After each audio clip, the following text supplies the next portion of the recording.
Hello and welcome to the Republic of Football. I'm your host, Ishmael Johnson, alongside staff writer Carter Yates. What's up, bud?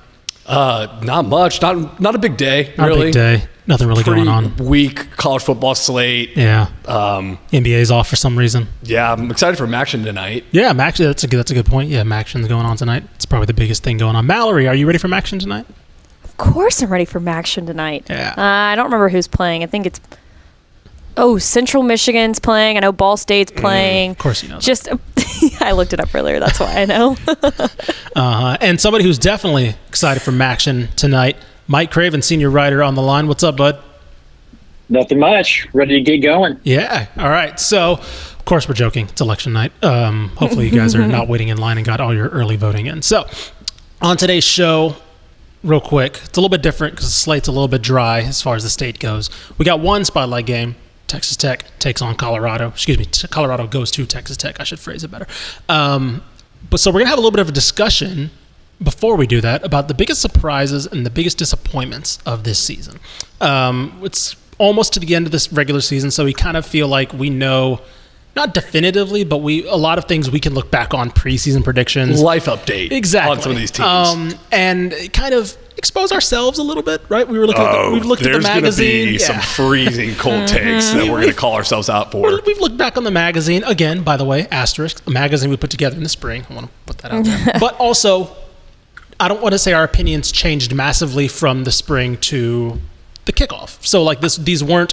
I'll own it. Yeah, I'll own my skeletons in the closet on that writer's poll. We'll all own it. So, that'll be kind of a little bit of fun discussion. And, of course, for Tech fans, we have Tahj Brooks on. Instrumental, of course, in their huge win last week over Iowa State. Of course, still trying to be Tech's all-time leading rusher. We'll see if he gets to that point. It's gonna be rough, but we'll see. So yeah, he'll be joining us after our spotlight games.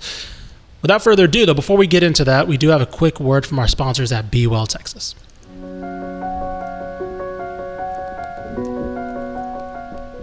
Be Well Texas helps people who are struggling with the use of alcohol or drugs. They offer high-quality, science-based addiction treatment and recovery services anywhere in Texas. Find help for you or a loved one today. Welcome to Be Well Texas. We're glad you're here. In many cases, there is no cost for treatment if you don't have insurance. Call 888-85-BE-WELL. Appreciate our friends at Be Well Texas. One more, if you're watching the show, you see me wearing this nice Lamar hoodie. Oh, man, I put the graphic up too early. That's fine. Right? Let's see, nice little Lamar hoodie. Looks nice. Courtesy of our friends at Home Field Apparel. Of course, the best vintage brand of college apparel on the market. Use our promo code DCTF to get 10% off your first time purchase at Home Field Apparel. I will say this, they also have a current 20% off on their sale going store-wide right now. BF20 at checkout if you want to head off. I believe it's their early Black Friday sale. So if you want to go check out something like this Lamar hoodie or something like a Houston Christian dribbling Husky basketball shirt. I was just thinking about that. Yeah, exactly. So, of course, it's getting cool, so I was able to pull out the hoodie, one of my favorite hoodies. I know Tepper has a Western Kentucky hoodie because they do mystery packages, too, where you can just, like, get something that they pick for you. So, WKU. Yeah. It's a mystery box, and it's the Hilltopper blob thing. No, it's just... That would be so sick. That'd be great. But That'd be sick. Anyway, again, promo code DCTF, help us out, and, of course, get you some of the best merch on the market as far as college apparel goes. All right, Mallory, real quick before we get into our discussion, let's check out the power poll. Had some more movement the past couple of weeks, but I'd say especially this past week. A&M dropping from the top spot to number 3, Texas reascending to the top. SMU, Ooh, the pony's sitting at 2. I was about to say, taking up their highest spot at 2. Craven, after last week, you had, of course, A&M losing again, Texas State losing again. Rice coming up with a win, but how did you kind of suss everything out? UTSA also came up with a win, but they're still at 12. How did you kind of suss everything out in the end? Yeah, it was tough. There does feel like there's like a clear top 8 here, with above 500 records. And so, even though a couple of them lost, like a TCU, it's like how far do you move them back behind schools that are under 500 or that they've beaten? So I just kind of kept TCU ahead of Tech just because 2 weeks ago we saw TCU win that game. UTSA gets a big win against Memphis, and so you look to move them up. But You can't move them up against Rice, who just won, who has beat UTSA. It's hard to move them up against Texas State, who we saw beat UTSA and is still at 500. So kind of a weird week within the state that while there was a lot of odd results, it didn't, turn into a lot of movement just because of where people already sit on the totem pole. Yeah.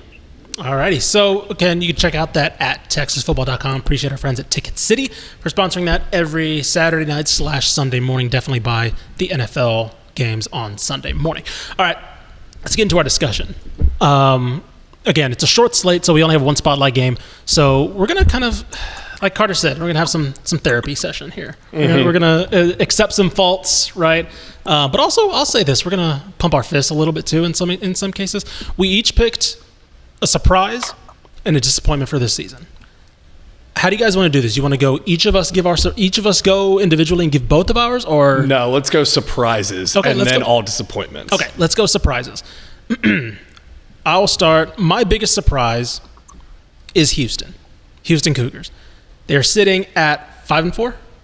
What is it? 4-5. 4-5. Sorry, They have the same win total as they did all of last season. Yes. So 4-5. Carter's your biggest surprise. We'll go in more depth in a bit. Your biggest surprise was Baylor, but more specifically Sawyer Robertson. There you go. And Craven. Mine is SMU being in the driver's seat to get to the ACC, whatever that's called nowadays, Atlantic Coast Conference. There So it is. Too many abbreviations. I do want to start. I want to start with SMU because I think that when you picked SMU, I think that was the overall. If we had to power rank them, I'd say that was number one. That's probably the biggest surprise. Yes, being in the driver's seat now for the ACC. Of course, now with Clemson losing to Louisville, that's what put them in the driver's seat. I think we all had modest expectations, except for maybe one person who maybe wants to own up to her. Does she want to do it now? We all had, at least I can say I had modest expectations. Mallory, I don't know if you use the word modest to describe your anticipations. I have something to fully own up to. In the writers' poll, the magazine this year, for the prompt that said which team is going to take a step back, I definitely answered SMU because they're entering. To be fair, I think a lot of people had that same opinion on SMU. Can you read out the full quote? Can you read out the full thing? Yeah, let me find it. I have it on my because phone. the quote makes it funnier. Yes. Okay. I'm holding up my phone right now, and it says, SMU will take a step back this season, entering a Power 4 conference with the tough ACC schedule ahead. And they are undefeated. And I just want to apologize to 5-0 SMU and Coach Lashley for saying Sorry, Coach.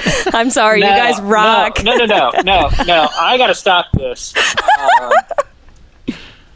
Go for it. SMU is exactly what we think they are if they don't replace the quarterback position. No, right? true. Like, the good point.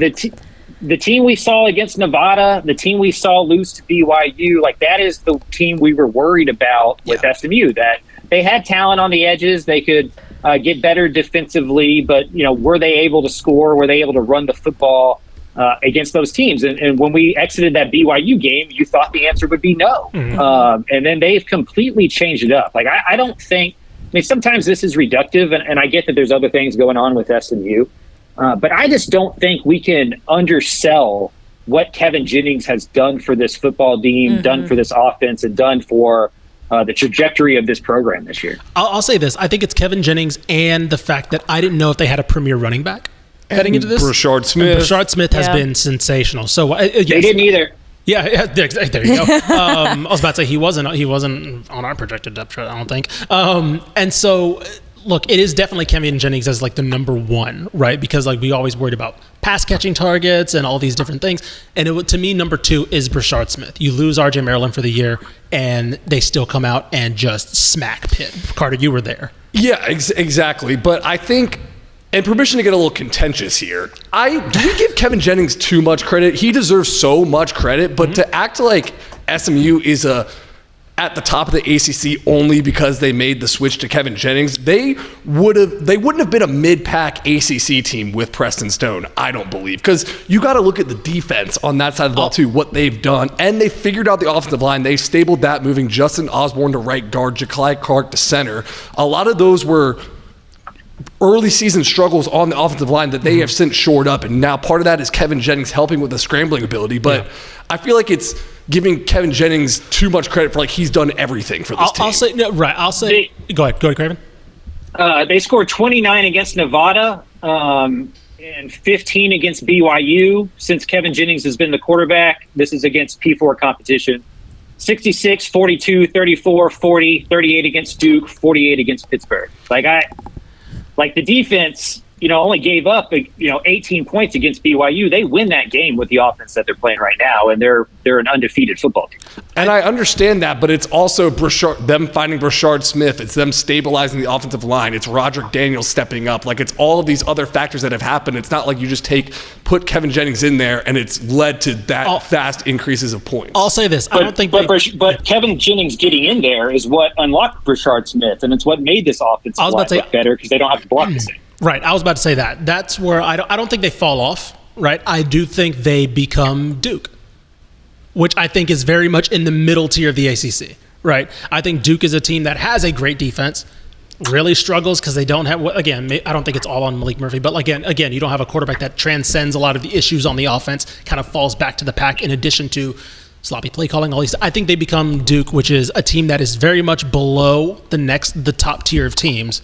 And again, Miami could just be better than everybody, right, in this conference. So I don't want to say SMU is up there with Miami right now. Miami could just be better, and there's SMU and then Clemson and Louisville than everybody else. But what I'm saying is right now we can have that conversation because of what I think Kevin Jennings has helped transcend this offensive ceiling. And like you mentioned, unlocking guys like Brashard Smith, unlocking other pass catchers, which again, something heading into the year we didn't think they had. Mm-hmm. And now they lost their best pass catcher and they're still okay. So I'll say it's a little bit of both. It's not all on Kevin Jennings, but he has unlocked other elements that we did not think this offense possessed. I can agree with that.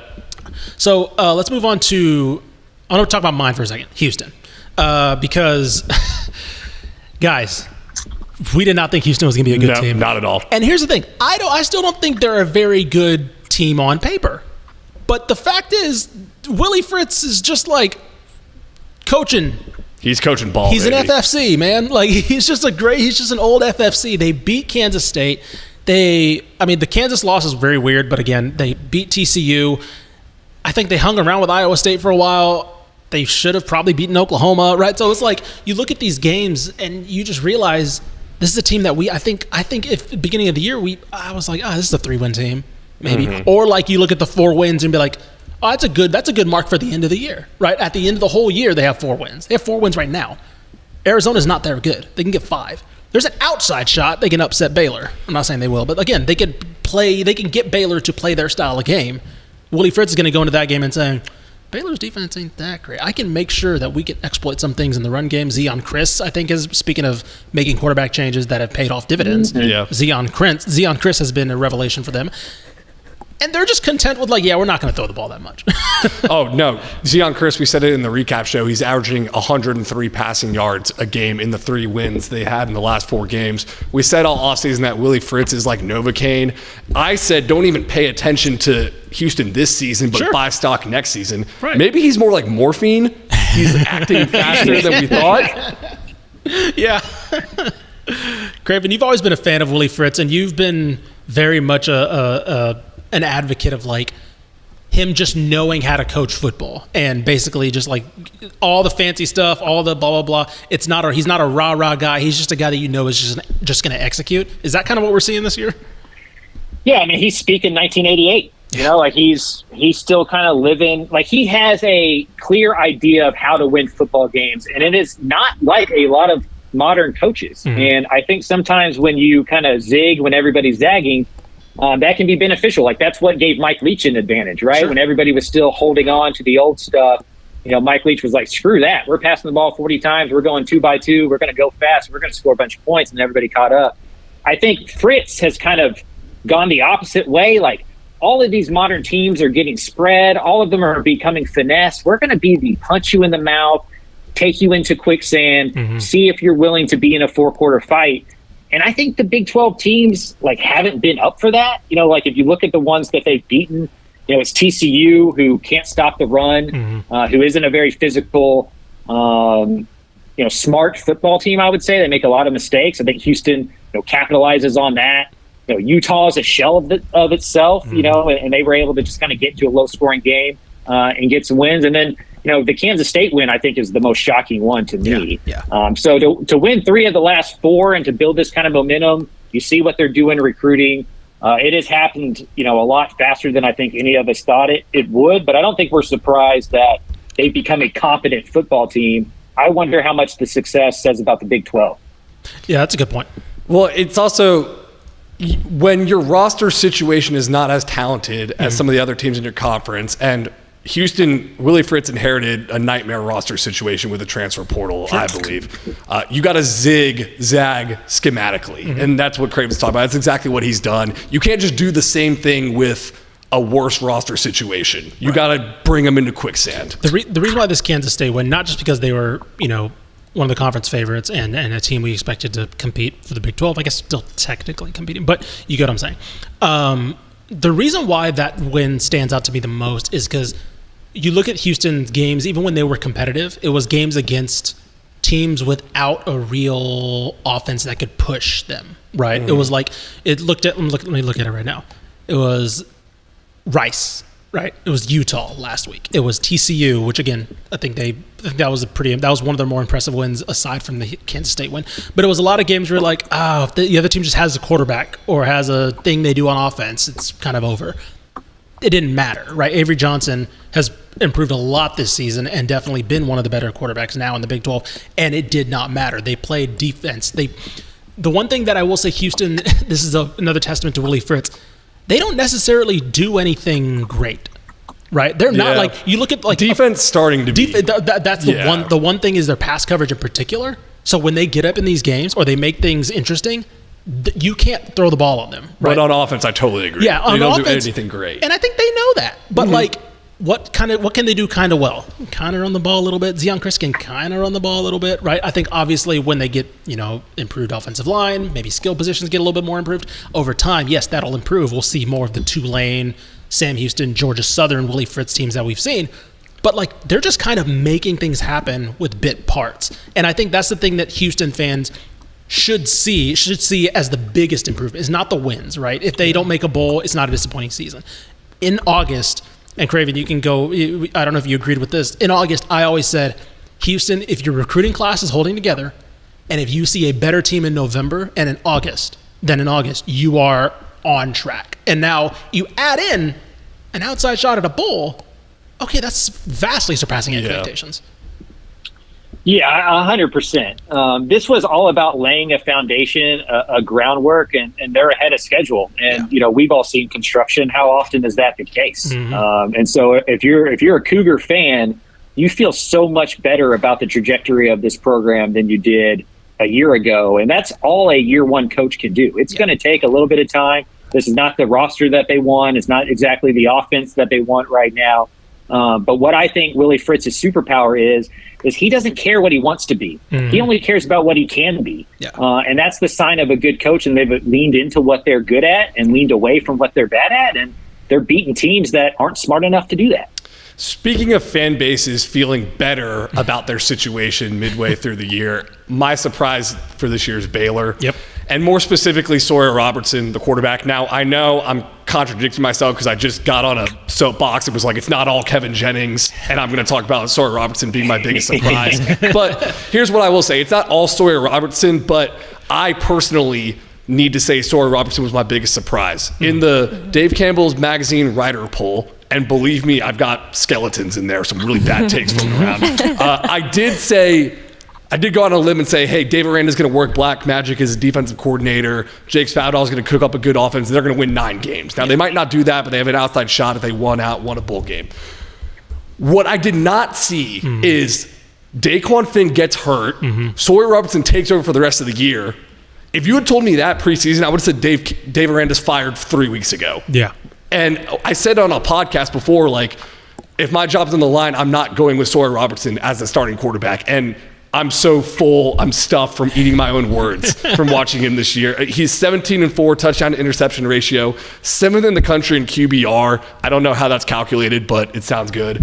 And you see it on the field. He's fast. He's running around. He's slinging it to wide receivers. He's been fantastic this year. I think he's confident. Right, really, and he was not last year. He was not last year. I think we're seeing again that offensive coordinator. He shall not be named. Kind of doing things in Kansas right now, but he just did not fit that offense. And Jake Spavital, the one thing you can say about Jake Spavital is he knows how to make things simple for a quarterback. And I still think going back to his Texas State days, he's a very underrated run scheme coordinator. Right, the people don't, because he's associated with the air raid and all this. People don't think whatever. These guys know how to run the ball now, right? Mm-hmm. And we're seeing that run game that I don't think is isolated from the Sawyer Robertson success, right? We're seeing Bryson Washington, we're seeing Dawson Pendergrass, we're seeing Sawyer Robinson being involved in the running game, right? Mm-hmm. And I think that now, ironically, Baylor's offense is kind of what's holding them this season, right? Their defense has been. Yeah. What was the stop rate you were just talking about before the show? Baylor's second to last in Big 12? Yeah, so ESPN, Matt Olson does the stop rate. Of course, he used to be for The Athletic, now for ESPN. He puts out the stop rate, which is the percentage of drives that end in a punt, turnover on downs, or a turnover. Baylor is tied with Texas Tech for second to last in the state, right? And so this is not a defense that stops people.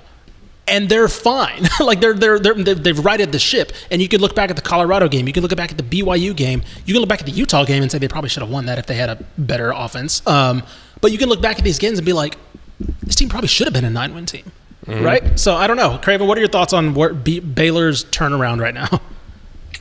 Yeah, I think we all, myself included, sometimes forget how much styles make fights. And that can be true for a quarterback and offensive coordinator. And Sawyer Robertson's a perfect illustration of this. He had never taken a snap under center his whole life. He'd been an air raid guy.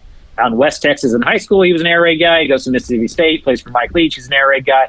When he gets to Jeff Grimes' offense in Baylor, they have to teach him how to go under center. And so it was just like fish out of water for him, learning a whole new thing. And then this new professor comes in speaking the language that you've known since you were 13 years old. And I think it's just allowed him, like y'all said, to play with a lot of confidence. And I think the Kevin Jennings example is perfect here because it raises everybody else's level when the defense has to cover everything. Yeah. And Baylor now you have to respect that passing game, the vertical passing game and the talent they have and the speed they have on the outside. Now Bryson Washington, Dawson Pendergrass, Reese, Richard Reese, they all face 6 or 7 man boxes, and that makes the job for the offensive line a lot easier. So Spav has simplified things. He found a quarterback who kind of speaks the same language as him, and that's allowed what was a talent. We looked at last year and we're like, why aren't these guys better? Cameron's a good wide receiver. Monterey Baldwin's a good wide receiver. Jackson's a good wide receiver. They had Dabney at that time. Why weren't they better offensively? I think the answer is pretty obvious. They just didn't have the right scheme. Yep. All right, so there's our surprises of the year. Let's dampen the mood a little bit now. Yeah, we've been too high. All right, so come back crashing down to earth. Yeah, I'll say mine last because mine has a little bit of an explainer. But Carter, your biggest disappointment was Texas State. Yeah, and mine is a little bit of an explainer too. I'm not necessarily super disappointed in how Texas State has played on the field. Craven had the stat after their last loss. They've lost 3 games by a combined 10 points. Sure. And Kelly Damphus, the president, jumped in Craven's mentions, and he was talking about how Texas State, aside from the Old Dominion loss, that was the worst loss. Yeah. That's kind of inexcusable. Sure. But the 3 teams they lost to by 10 points were 6-2, 7-2, and 7-1. Yeah. I'm more disappointed that we didn't see this coming. Is what I'm disappointed in because Craven, you said something on the recap show about how it feels similar to Texas Tech from last year, and I've been thinking that over the last 2 days. Remember how Texas Tech was 8-5 and had a big bowl win? Yeah. Texas State was 8-5 and had a big bowl win last year, and everyone jumped on the conference championship horse. Yeah. I don't think people talked about Texas Tech making the playoff, but that was an outside thing for Texas State. Mm-hmm. And we can look at them this season and say Texas State is still on track as a program, just like Texas Tech was. Right. Craven, I just think it's just sophomore slump stuff. This is a small margin sport in a lot of ways, and they've just kind of come on the other side of a couple of those losses. They win 2 of those 4 close games. Then we're looking at a 6-2 football team with the Sun Belt Conference Championship aspirations, and exactly kind of on track for what we thought. They just lost some close games, and that comes down to some execution, maybe some bad play call here and there, just some small stuff. And it's still a coaching staff that's pretty young. We've talked about that all offseason. The offensive coordinator, the defensive coordinator, the head coach, I think the oldest one's 35 years old, right? Mm-hmm. So they're still figuring out. I think that they're all going to get better for this, but it's absolutely a disappointing season because of the expectation. Yeah, I think for me, one, I will say the ODU loss is aging better because their quarterback, Colton Joseph, since he's taken over quarterback, I believe ODU has 2 losses, one to App State. Well, their first loss in about a month was last week to App State by 8. Right. Okay. So they've been better, but it's still on paper that is a game they need to win. I think to your point, I think that is with Texas State and Texas Tech in year 2. I think that's a great comparison because I think when we get to these hot head coaching hires, right? GJ Kinney, of course, was in that discussion. You see the immediate impact in year 1, right? And immediately we assume, and I say we as in media in general, that improvement will be exponential, right? Here's step 1, you go to step 2, that's going to be above step 1, and then step 3 is going to be above step 2. And yeah, yes, because they're not on pace for double-digit wins, and they don't have the inside track to the conference championship. I still think that is a disappointment, yes, based on last year and what they had coming back and all the expectations. But I think it is a reality check. It's like, hey, look, that probably doesn't happen. Maybe the expectations aren't exponential, but they're linear, as in you go 8-5, then you win the conference, then you're in the college football playoff. Right. Maybe it's exponential in the fact, and I'm trying to make the graph for those watching on audio. I'm doing my hand curved up like this. It's like Texas, you saw there, 13-5-7, 8-5. Right. Very small increments, but then boom, go to the college football playoff. Right. That's what we're starting to see Texas Tech do, where they were 8-5. What were they, 7-6 last year? Yeah. Now 6-3, about to go maybe compete for a Big 12 championship. Right. It's more exponential like that. And I think that, Craven, the one thing you mentioned about the staff that being young, it's also the only time they've been at the same job. The first time, especially Kenny, first time he's been at the same job back-to-back years, right? And so, there is everybody, and again, including us, we're like, okay, cool. So he's going to be at Baylor in 25 or wherever, right? Yeah, and we jumped the gun on that. And that's all, right? And so it's like, obviously we jumped the gun in both ways, right? Aranda being gone, but also Kenny being. That's what we do. 9 wins, and then all of a sudden he's gone, right? And I think that I don't want to say it's unwarranted, right? That's not how this works, right? You warrant that success and you warrant those expectations, but. Yeah, reality just hits you, right? 50-50 balls that maybe went their way last year aren't going their way this year.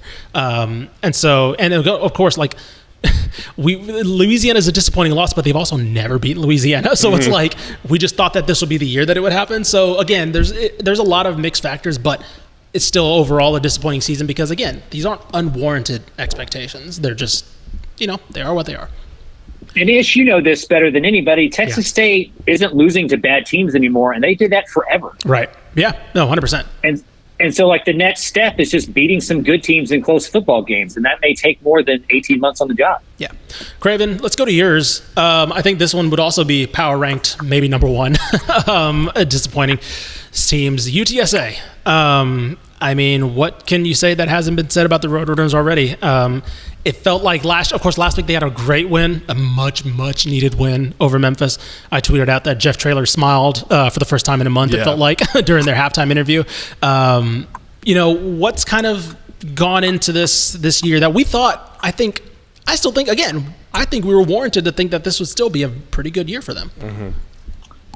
Yeah, I mean, we entered the season wondering about the quarterback position and thinking that the run game and the defense would carry the Roadrunners until they figured out quarterback. And instead, the only thing they've really been good at least for the last month and a half, is at quarterback. Yes. You lost to East Carolina. They no longer have their head coach. You lost to Rice. They no longer have their head coach. You blew a 35-7 lead against Tulsa. Mm-hmm. You were 96th in rush offense, 130th in pass defense, and 115th overall in scoring defense. Yeah. Not going to get it done. Yeah.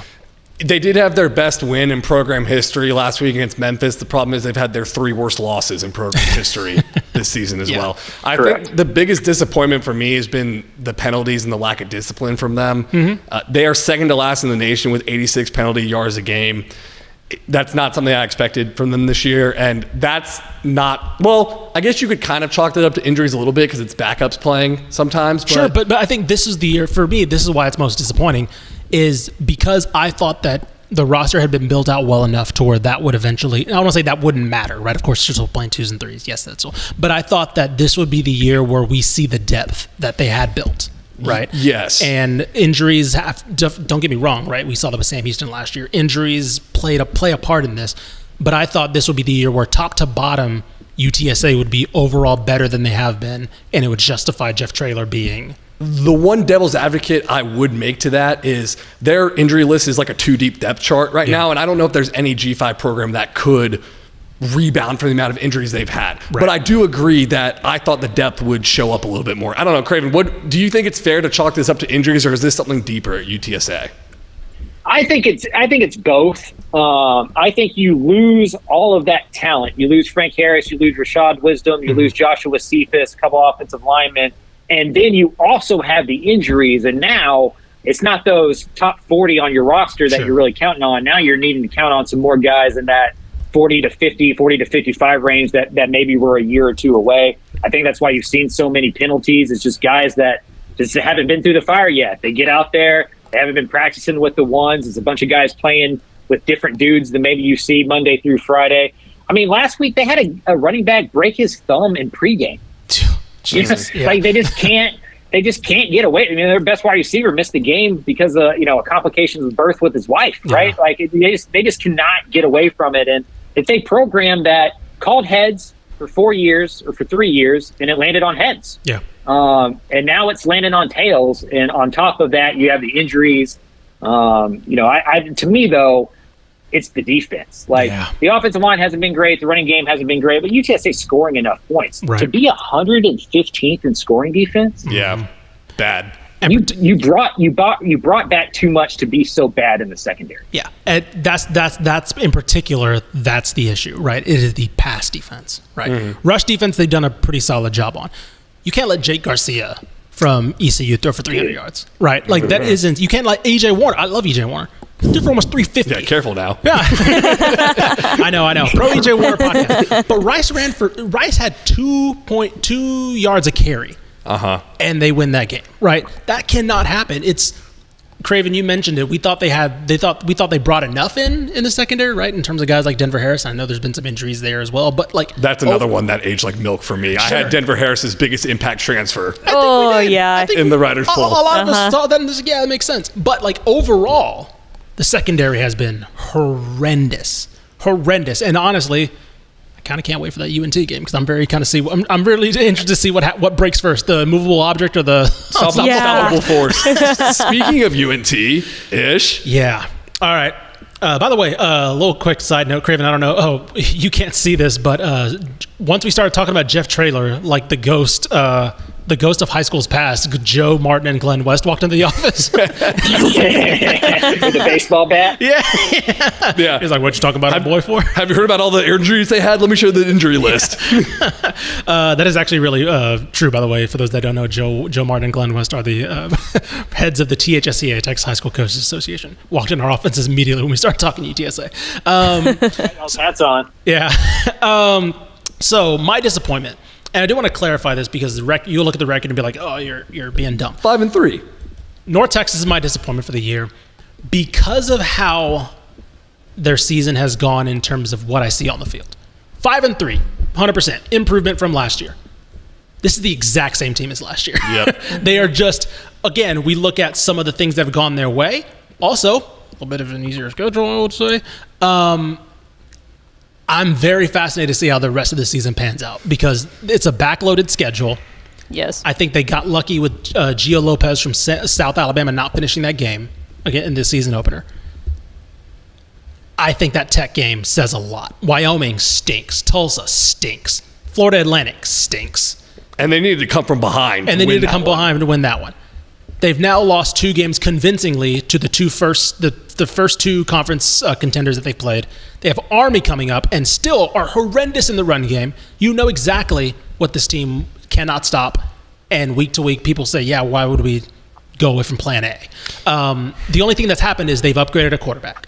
And therefore, their offense is a slightly better. And I don't want to even say offense. I just want to say the quarterback is better than last year. So therefore, the offense is better. They're going to go bowling, and that is an improvement. Yes. But I agree with you. They're kind of doing it because of the improvement at quarterback and an easier schedule. Like, they're going to finish the year with East Carolina and Temple. They're going to lose to Army, I believe. And then UTSA is going to be a pending toss-up. Bryson Daly. I'll raise my hand and say pending Bryson Daly. Yeah, well, if Bryson Daly plays, I know, Craven, you wrote about he's Captain America. He's going to throw his shield through the North Texas defense. Like, what are we talking about here? Yeah. They haven't made a change. No, they haven't. And that's the thing, right? I thought, at least for me, an improvement would come when you see, if you're going to stay continuous on defense, right? You're going to keep the continuity. I can understand that. Year 1 to year 2, you want to maintain continuity, right? Familiarity. If there's still the same issues, man, yeah. I don't know. And I get, Asheem Young got injured. That was a huge loss. He was going to be a huge player for them. B.J. Allen from Texas has You not bring in played. guys in the secondary because it's like, okay, well, if we can just shore up the secondary, maybe that trickles down to the defense or whatever. And, okay, yeah, they didn't start the season with a healthy secondary, but you're still not great in the secondary either. Like, they're generating, like, maybe a little bit more turnovers, which is helping a little bit. But, like, this is still the same team as last year. They just get Tulsa early in the year. They just get FAU early in the year. I don't know. That's what's disappointing for me. Yeah, I have a hard time with this one because I absolutely agree, right? I mean, I think the defense and their lack of improvements has been disappointing. I had North Texas at 4-4 at this point in the season, 7-5 overall, and they're 5-3 and trending towards 7 or 8 wins. So I guess for me, it just kind of it lands where I kind of thought North Texas would be. The B.J. Allen and Asheem Young absences have really screwed up what this defense thought that they had improved on over the offseason. Now, maybe those 2 guys are part of the roster and we still see this, right? There's no guarantee those guys walk in and that would have been changed. But I do think it kind of threw a wrench in the plan of what they thought the improvements were going to be. But, I think they entered the season with like a 5.5 over-under in Vegas, and they're going to hit on top of that probably. So I do think there's been small improvements, but they've been mostly on the side of the ball we thought was going to be good anyway. Right, that's more my thing too. Is when you hold on to that, you would hope to see marginal improvements on both sides, and you kind of only just seen a slight improvement with the upgraded quarterback. So again, that's why I wanted to explain it, because outside of those 2, like, I don't really think there's been like massive disappointments. Those 3. I don't think there's been massive disappointments. There's been some like teams that have underperformed, but like I'm not shocked that TCU's looking kind of mid right now. No. I think they were the one team that we looked at the state that was like, I can see them winning 8 wins. I can see them winning 5. Like things like that. There's not shocking, right? Disappointing. That's why I wouldn't put any other team under disappointment. Yeah, that's why I kind of had to reach on mine. So, alrighty. TCU's run defense is the thing that disappoints me for the whole time. That's a good point. Yeah, their defense, I can probably agree as a whole. Just not being as big of an improvement as we thought. Maybe a little bit of apologies to. Not saying he was doing anything right, but like Joe Gillespie wasn't the issue, maybe. Justice for Joe. Well, I was like, that's a little too strong there. But a little bit of a scapegoat maybe is probably more the appropriate term for. Yeah, if we wanted to get into bigger disappointments, we'd have to go like position groups on certain teams. Yeah. At team wide, those are the only 3. Yeah. All right. Yeah. Mallory, we have one spotlight game, by the way. It is in Lubbock, and if you are going to this game, please check out our friends at Visit Lubbock. Of course, the Gambling Gauchos will have a preview up on TexasFootball.com. Appreciate those guys. Go listen to the Gambling Gauchos on the ROF Podcast Network. Again, if you are going to Lubbock, check out any high school game on Friday. If you want to go check out some food to eat, anything like that, visit Lubbock.com. We appreciate our friends for sponsoring our Tech Home segments this year. Mallory, let's get into our only spotlight game of the week. Our singular spotlight game of the week. Texas Tech hosting number 21 Colorado this Saturday, November 9th at 3 p.m. You can watch it on Fox. Colorado is -3.5. The over-under 62.5. And Texas Tech just won a big award this week, Mallory, right? They sure did. They are the National Cheez-It Team of the Week. We did it, Joe. We did it, Joe. Say the line. Say the line, Bart. We did it, Joey McGuire. We won Cheez-It National Team of the Week. It's a big day. It's a big day. It is a big day. Look, I'll say this game, last week's win for Iowa State, obviously probably the biggest of the Joey McGuire era. Yeah. This also just hit this game into overdrive, this Colorado game, because all of a sudden now you have two teams with an outside shot at a playoff still. Yeah, it's which an is exciting crazy game. Because you also think, here's the other issue: Big 12 ain't getting two teams in the playoff. No. Right, so this is very much a one bid team with this automatic bid, but two teams that are still in November. If you would have said both these teams are still in, that's kind of crazy. And by the way, that one Big 12 team that gets in is going to look like Monty Python, just like arms and legs cut off, getting into the playoffs. We respect BYU on this program, okay? But there's just a scratch. Yeah, tis a flesh wound. Yeah, exactly. I had to play BYU, Kansas State, and Iowa State 3 weeks in a row. Tis a flesh wound. Yeah. Craven, are you going to this game? I am. Okay, I am. I'm going to be in Lubbock. It was a tractor pull to find a hotel that was relatively affordable. So shout out to our relationships in Lubbock, Texas. That helped a lot. But it should be a good game because both of these teams kind of match up poorly with the other, right?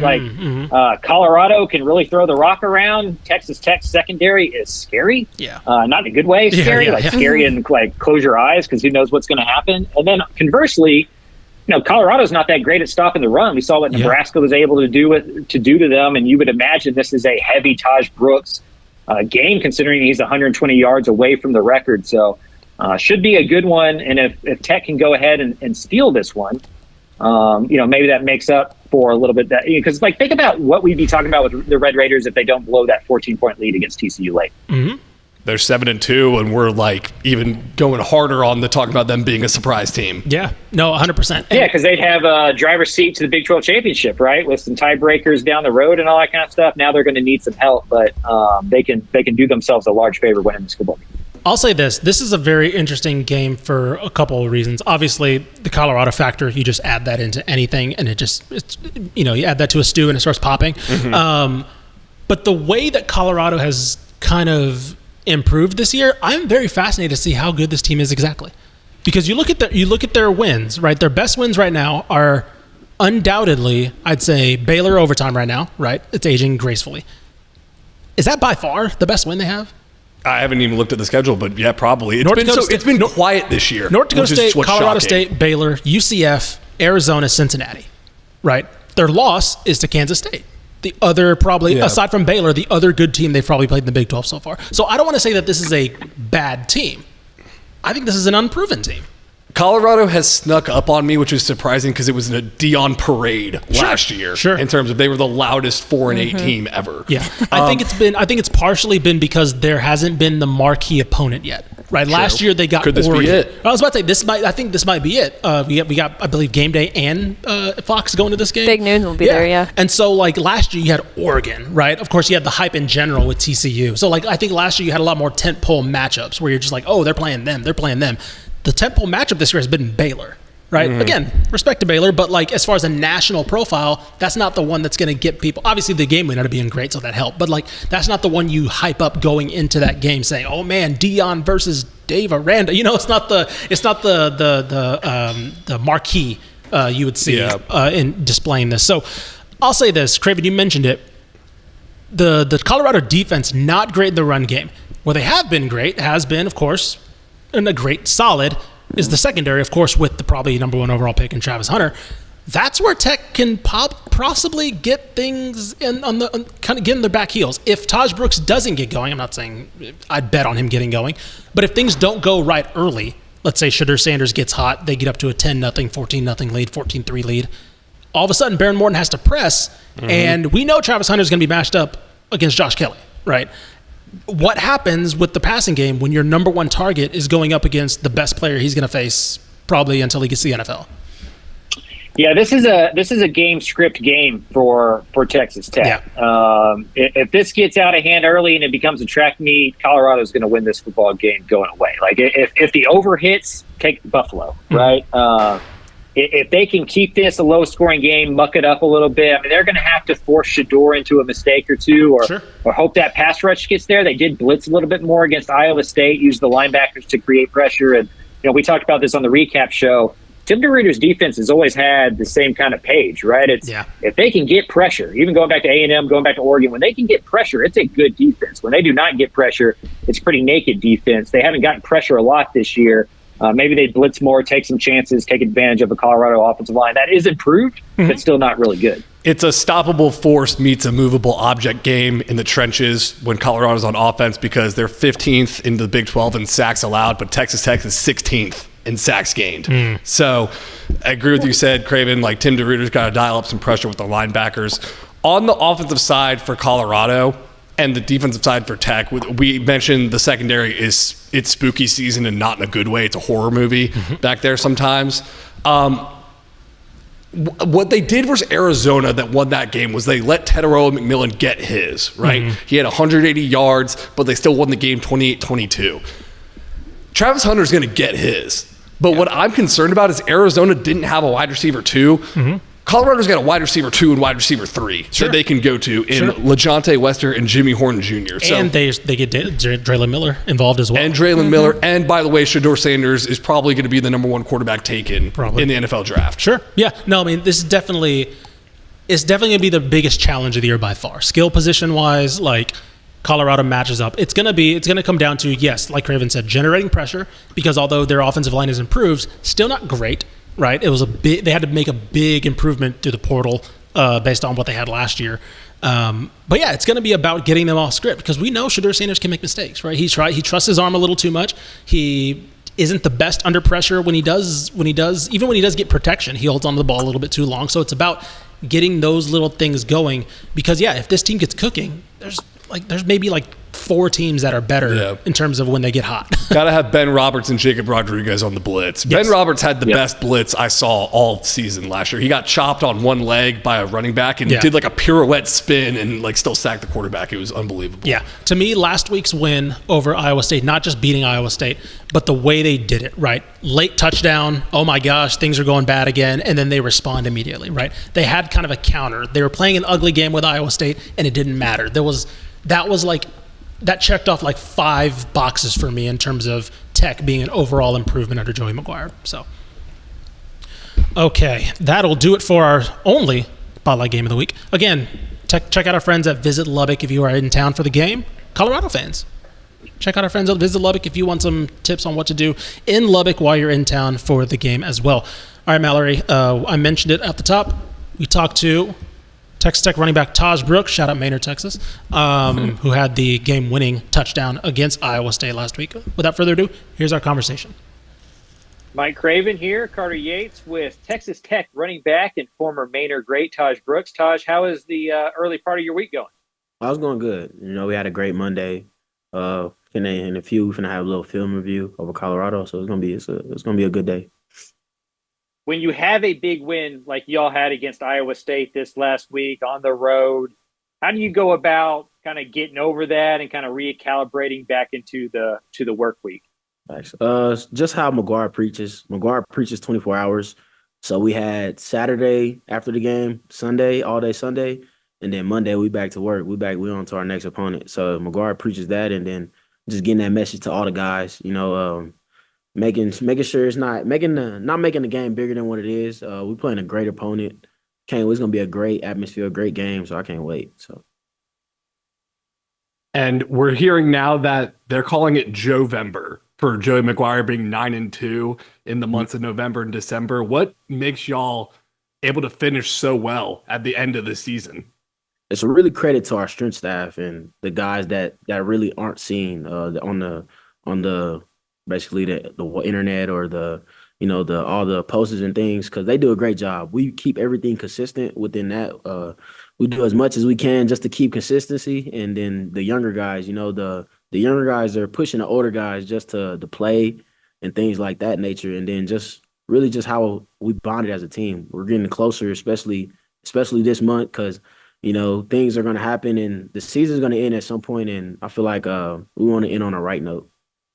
Okay, so credit to your strength staff for the strong finishes. Also, Joey McGuire said someone from the strength staff threw a trash can in the pregame hype up session and it hit him in the ear. Did he take it like a champ? Like, what happened? What happened there? Coach McGuire kind of took it like a champ. I'm not gonna lie. I was sitting right next to him, listening to what he was in his pregame speech. And one of our strength coaches, we call him KB. He was real hyped. he's just getting us amped up, and it kind of actually worked for us. McGuire took like a champ, and it just made everybody like, oh snap, like got to lock in and took it like a champ. Now it's time to go play football and time to go lock in and try to go be a great opponent. James Keller there, the head coach at Manor, always talked about how much you like to weight lift and strength train. Just talking about those strength coaches, like where does that come from? When did that start for you where the weight room kind of became a sanctuary? Until the guy you just said, he's kind of started my way of the weightlifting since high school. I can't thank that man enough. James Keller and his family. He's actually my godfather. So I just can't thank him because he started me on weights and he got me stronger. Because my freshman year in high school, I wasn't the strongest guy. I was about a good 175, 180, and then I kind of hit a little strength spurt that he calls it, and I kind of basically got about plus like 10, 15 pounds, got to like 205.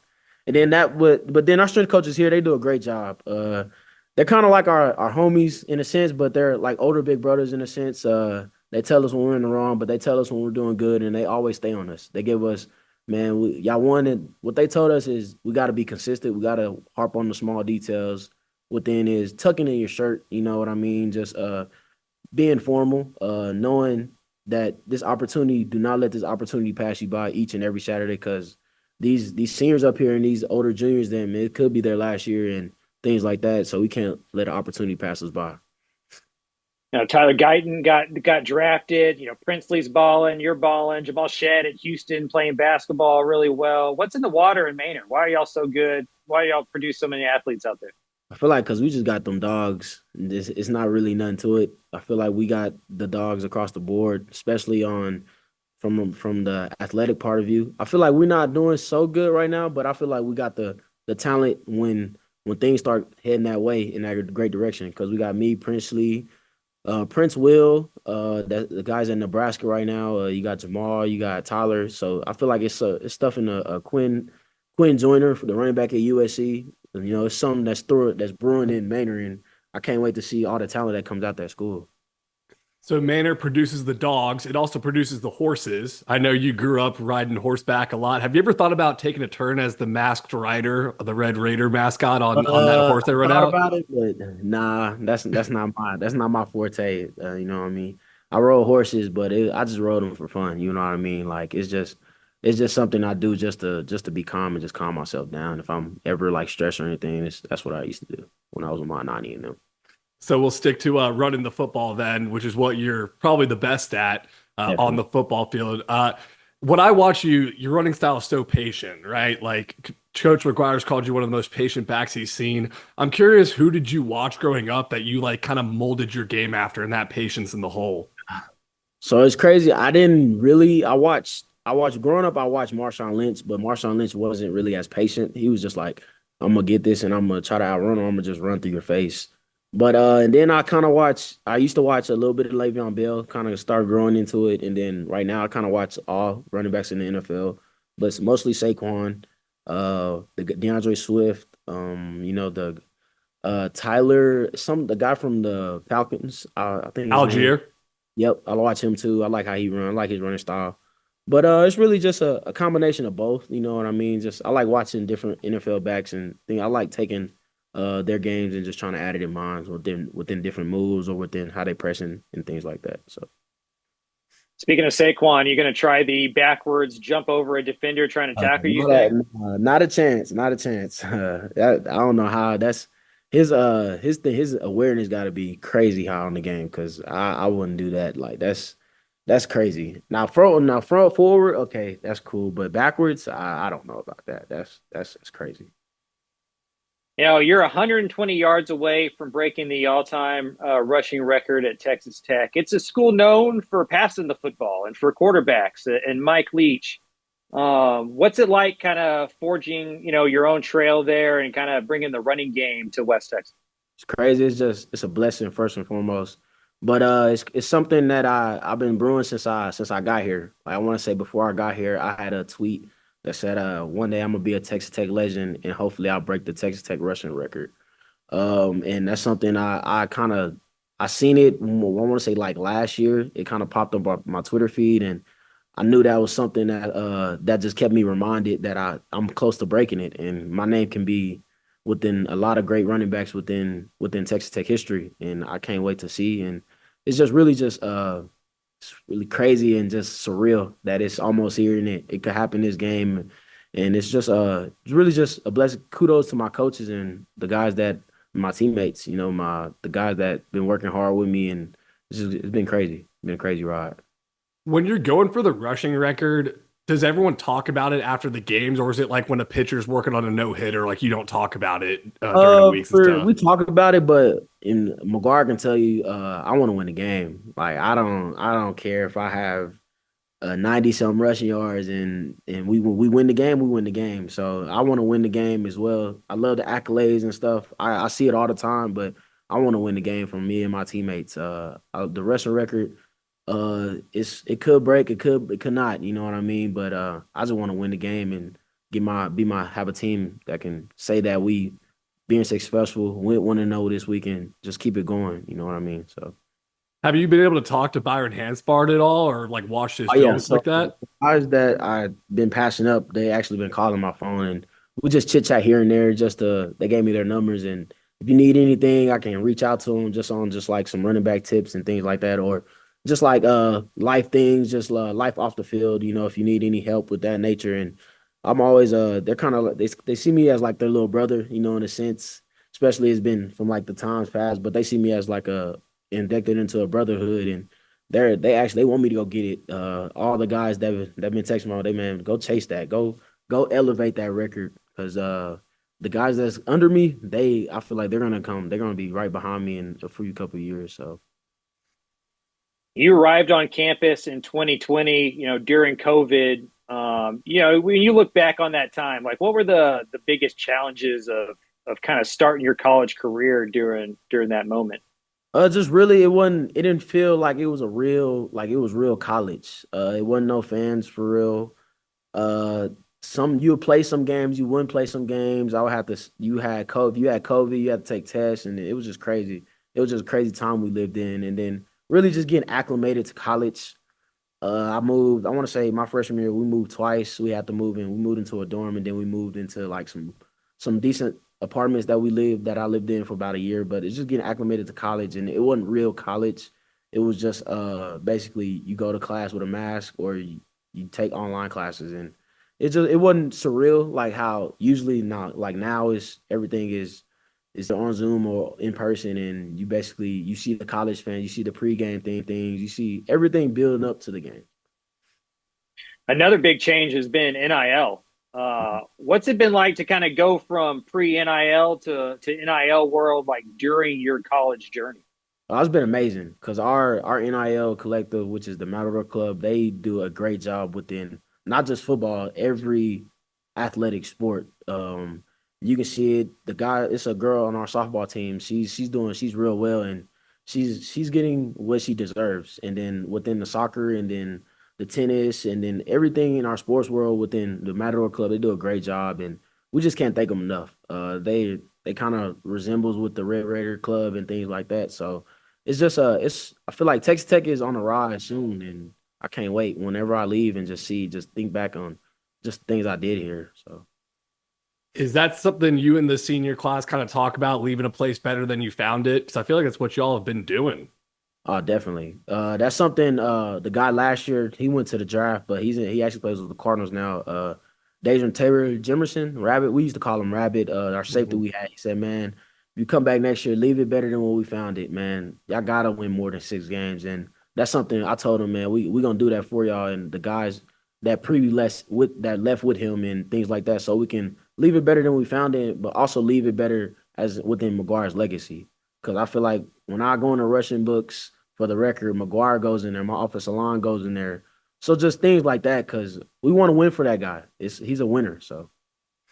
And talk about leaving a place better than you found it. So guys coming up, younger guys, Coach Kenny Perry has said that, you have Tahj your guys when a guy does well, and then when a guy messes up, it's one of KP's guys. So right now, who are Tahj's guys, like younger guys that you're looking at to step up? For sure, the guys in my room. Jacoby Williams and Cam Dickey. those two guys, whenever said is done, when my Texas Tech career is officially over, they're gonna take the reins and they're gonna run with it. Those two have been learning so much football. They've been seeing so much ball within the games they've been playing. I can't wait. I can't wait to see them. The sky's the limit for those guys. And then for KP guys, KP loves everybody. I feel like KP guys is the whole team because he's KP's because he's gonna be hard on you, especially. He's hard on me sometimes, but he's gonna be hard on, but it's all in love. So that's what I love about KP. And he's a winner. He wants to win. All these coaches on the staff wants to win, but he's for sure like he's just one guy. He's funny with you too. Like it's sometimes in meetings he just does like some funny stuff, and it's just surreal that you can be that close with your players because you don't get that at a lot of places. Is he the biggest trash talker on the team? Biggest trash talk? Maybe. Yeah, I would say yeah. Yeah, I would probably say yeah. Either him or either him. Yeah, he's probably the biggest trash talker on the team. I can't even. Yep. Yeah, a lot of people are coming out there this weekend. Big Fox Noon's going to be out there. I'm coming out there. When people come out there to visit Lubbock, where do you send them to eat? What are your recommendations in Lubbock? It depends. Like if you want like something that's Lubbock, it depends what your like taste buds are. We got Blue Sky for burgers. We got Rachel's for burgers. It's a place called Rachel's for burgers and wings. We got for his Mexican food. We got Abuelos. We got it's called Jose's. It's really just we have a kind of a variety of foods. We got a lot of steak places out here. It's just really what your taste buds are fulfilling you. We got Hook and Reel, but everywhere has Hook and Reel. We got seafood spots, so it's really what your taste buds are. All right, we were talking about trash talk earlier, and I saw that your offensive coordinator got into some trash talk on Twitter after the game. I'm sure y'all saw this. So it's at Big Hen 49. He said he'd get a tattoo of Zach Kitley if y'all beat Iowa State. And Zach Kitley posted a picture. He's like, use this one. So my question for you is, you got to get 121 yards for the record. What yardage mark would you have to get in a game to get a tattoo of Zach Kitley? For me? Yeah, for you to get one. My OC? You said how many yards or what yardage mark? How many yards would you have to get? I'm assuming it'd have to be a low yards, right? Because it's like you got to get a tattoo of your offensive coordinator. So like, what is it? 30 yards? Is it 20 yards? Like, what would you accept for getting a tattoo? I ain't gonna lie, I don't know. I want to get a tattoo. I'd probably get a tattoo. I wouldn't get a tattoo on my OC, but I love that dog. I love that guy, but not a tattoo. I don't know. Probably like a 70, 80 yarder. Wow, that's pretty high. That's a lot higher than I thought it would have been. But Tahj, you're confident in yourself. I like that. 80, 70, 80 yarders. Now, yardage. Now, we're going yardage. It got to be at least like 200 rushing yards. All right, there we go. It's 200 rushing yards. You heard it here first. Tahj, what's it going to take for Texas Tech to beat Colorado this week? Just staying consistent, clean up the small details that we work on, that we got to clean up from Iowa State, and just knowing they're a great opponent and respecting them, and then just going on having a great Tuesday and great Wednesday practice, and then going within our preparation and just going and finding things that we can be successful against them in the offense, defense, and special teams. All right, sir. I appreciate your time. Good luck Saturday, and you think you're going to break the record on Saturday? What are your thoughts there? Definitely. We're planning on doing that. That's something I'm planning on. I'm gonna try to do whatever's best for my team to be successful. So that's being successful. I'm gonna try to break that record. How much family you got coming in town? Not too much, because the tickets is kind of hard. I want to say I probably got probably good like 8 people coming. I may have to stay in Snyder. It is tough. Yeah. Tough to get a hotel room in Lubbock, Texas right now. Yeah, probably. Yeah, it's pretty crazy because I bet all the hotels and Airbnbs are probably booked for this week, like all of them. Yeah, cheapest hotel in Lubbock, Texas right now, $530. That was earlier today. So It's a your big boy week. may be staying. Yeah, your boy may be staying in Snyder. We'll see. We'll see how that works driving up from Austin. But yeah, good luck Saturday, and we'll see you there. Appreciate you, Tahj. All right. Appreciate Texas Tech running back Tahj Brooks hopping on with us, of course. Accurately depicted everybody from Maynard. Just a bunch of dogs, man. Bunch of dogs. Bunch of dogs. Maynard just produces dogs, man. He was going to say Ishmael Johnson, too. I was the next one on that list behind Quentin. We got Princely. We got Tyler Guyton. We got Ish. My guy Ish. My guy Ish. Mel Johnson. Yeah. So appreciate having him on. Mallard, all right, let's get through this lightning round real quick. Okay, let's see. First up on our lightning round, Rice playing at Memphis Friday, November 8th at 8 p.m. You can watch on ESPN2. Memphis -9 points. Over and under, 52.5. Who wants this one? I'll take Carter, it. you want to take it? I'll take it, and I'll take Memphis. Rice had an emotional interim coaching debut win for Pete Alomar. 5-hour rain delay, upset win. Memphis is pissed off, and they're going to take it out on Rice. Just about to say Memphis. This is the wrong week to get Memphis. Texas State traveling to play UL Monroe. General duty, right? Yeah. This Saturday at 11 a.m. You can watch on ESPNU. Texas State -7 points. Over and under 49.5. Ish, we'll send this one to you. Yeah, I mean, look, Texas State needs a bounce-back win. Rough start to conference play. ULM started the year really great. They've been on a downslope a little bit the last couple weeks. I still think they're heading in the right direction compared to where they've been. So this is still not an easy game. Texas State always used to look at this game as like a get-right. Yeah. It's not this year, but I think they do pull it out this Not when you got booty throwing everywhere. year. Anyway, Can next you one, do that in Mallory. the camera? Can we not? No. I'm By the way, kidding. I think it's Aiden Armenta, by the way. I think General Booty got hurt. So, Oh, damn. yeah. So you can't do it. That's what I'm trying to say. Glad that you can't do it. Number 18, Army, traveling to play at North Texas. This Saturday at 2:30 p.m. You can watch it on ESPN2. Army is -5.5. Over under 63.5. Craven, I'll give this one to you. Yeah, Bryson Daly out last week. That allowed that Army Air Force game to get ugly. The defense for the Black Knights has been really good, so that'll be an interesting matchup. But if Bryson Daly can play, just with how bad North Texas's run defense, this feels like a bad matchup for the Mean Green. Number 5, Texas, hosting Florida this Saturday at 11 a.m. You can watch on ABC. Texas is -21.5. Over under 47.5. Carter, how do you feel about your alma mater?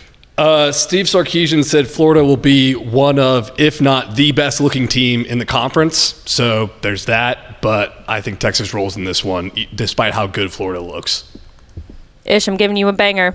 Kennesaw State playing at UTEP this Saturday at 3 p.m. You can watch it on ESPN Plus. UTEP -3.5. Over under 42.5. I mean, Kennesaw State coming out with a massive win over Liberty, the funniest possible way that Liberty's undefeated season could have ended.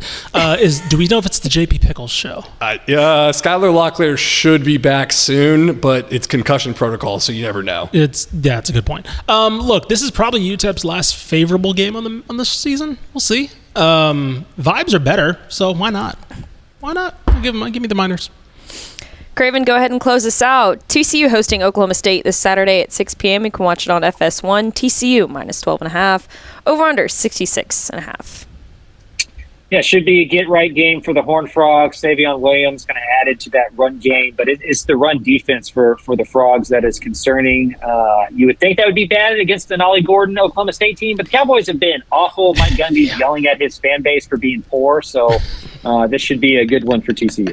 I have the Mike Gundy quote pulled up right here. Read it real quick. It's very funny. 6-game losing streak. He goes, "The people that are negative and voicing their opinion are the same ones that can't pay their own bills. They're not taking care of themselves. They're not taking care of their own family. They're not taking care of their own job. But they have an obligation to speak out and complain about others because it makes them feel better." That's how it's going in Stillwater right now. He didn't say anything like that when they made the Big 12 title game last year for some reason. No.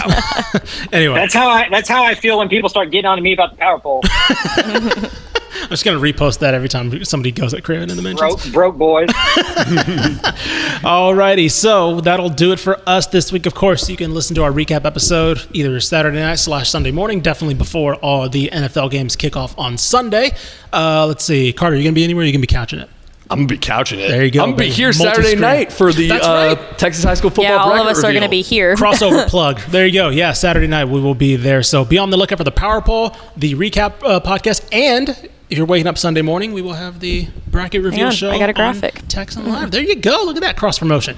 All right. So yeah, if you can, as you see there, everywhere, get your brackets. 10:30 p.m. Saturday, live right here on all our social media platforms here from the studio. So that'll do it for us. Again, please subscribe, like, rate, review, all that stuff. Republic of Football, College Football Podcast. Subscribe to that on the solo feed if you just want this show. Again, thank you to all of our sponsors. Visit Lubbock as well. Buy Craven's book, Dave Campbell's Texas Guide to Dave Campbell's Guide to Texas College Football, right over my shoulder. I almost pointed at it correctly. Actually, it's out of frame. Whatever, I'm not going to get it.